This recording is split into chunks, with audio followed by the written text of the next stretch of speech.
Welcome to எண்ணும் எழுத்தும்.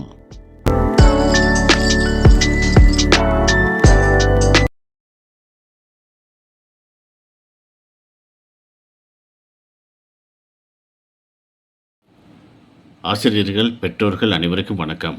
5ஆம் வகுப்பு கணக்கு பாடம் முதல் பருவம் பயிற்சி புத்தகத்தில் 2வது பாடம் எண்கள் 1.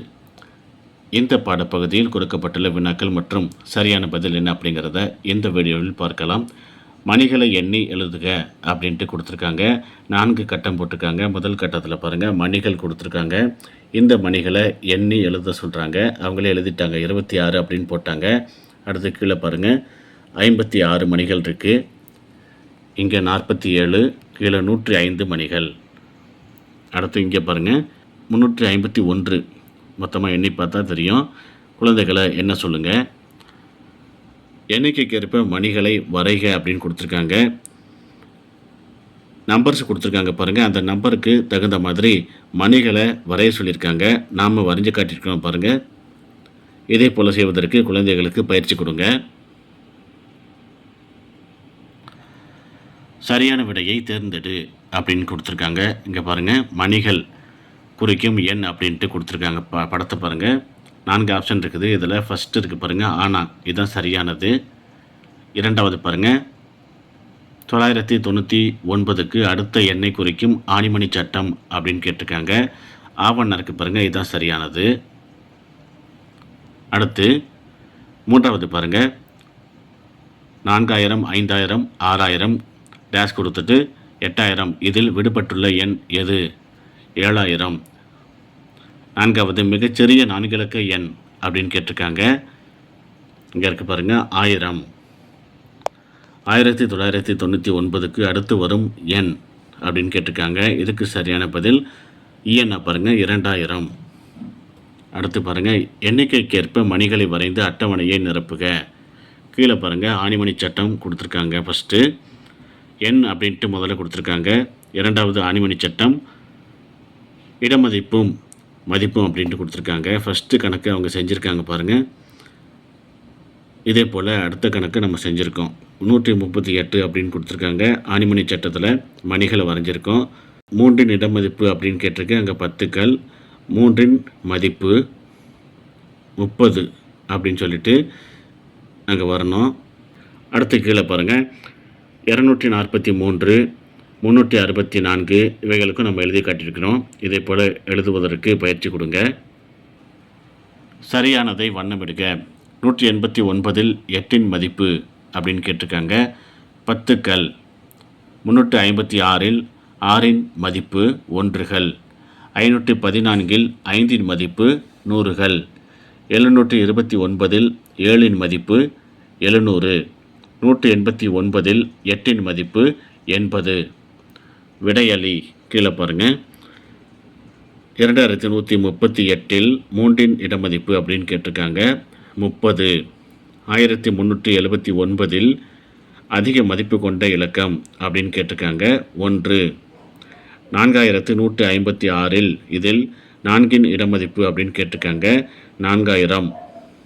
9876 இதில் 9இன் மதிப்பு அப்படின்னு கேட்குறாங்க 9000. 5154ல் 5இன் மதிப்புகளுக்கு இடையேயான வேறுபாடு அப்படின்னு கேட்குறாங்க. அப்போது 5000 கழித்தல் 50, 4950. பேருந்துகளில் உள்ள வழித்தட எண்ணை விரித்து எழுதி என் பெயரை எழுதுக அப்படின்னு கேட்டிருக்காங்க. இங்கே பாருங்கள், பேருந்தில் 95 அப்படின்ட்டு நம்பர் கொடுத்துருக்காங்க. அப்போ நம்ம 90 கூட்டல் 5, 95 அப்படின்ட்டு எழுதி காட்டியிருக்காங்க. இதே போல் நம்மளும் செய்யணும். இங்கே கீழே பாருங்கள், 127 அப்படின்ட்டு கொடுத்துருக்காங்க. நம்ம அதை விரித்து எழுதியிருக்கோம் பாருங்கள். 100 கூட்டல் 20 கூட்டல் 7, அதை கீழே என் பெயரில் எழுதியிருக்கிறோம் பாருங்கள், 127. அடுத்து 150 அப்படின்ட்டு ஒரு பேருந்து இருக்குது. 100 கூட்டல் 50 கூட்டல் 0, 150. அடுத்து 250. 200 கூட்டல் 50 கூட்டல் 0, 250. விடையளி அப்படின்ட்டு மணிகள் கொடுத்துருக்காங்க. மணிகள் குறிப்பிடும் எண்ணின் விரிவாக்க வடிவம் இங்கே இருக்குது பாருங்கள். 400 கூட்டல் 6. அடுத்து 657 என்ற எண்ணின் விரிவாக்க வடிவம் 600 கூட்டல் 50 கூட்டல் 7. 909 இதன் 800 ஆவணம் இருக்குது பாருங்கள், 909. 600 கூட்டல் 6 இதன் திட்ட வடிவம் 606. 875 விரிவாக்க வடிவம் இங்கே இருக்குது பாருங்கள், 800 கூட்டல் 70 கூட்டல் 5. சரியான விடைக்கு நிழலிடுக அப்படின்னு கேட்டிருக்காங்க. 1357 இவ்வாறும் எழுதலாம். இங்கே இருக்குது பாருங்கள், 4வது ஆப்ஷன் கலர் பண்ணியிருக்கோம். இதுதான் சரியான பதில். அடுத்து கீழ்காண மணிகள் குறிப்பிடும் எண் அப்படின்னு கேட்டிருக்காங்க. இந்த மணிகளை எண்ணி பார்க்க சொல்லுங்கள்.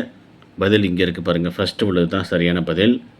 அடுத்து ஆணிமணி சட்டம் குறிப்பிடும் எண் பெயர் 2வதாக இருக்குது பாருங்கள், 3012.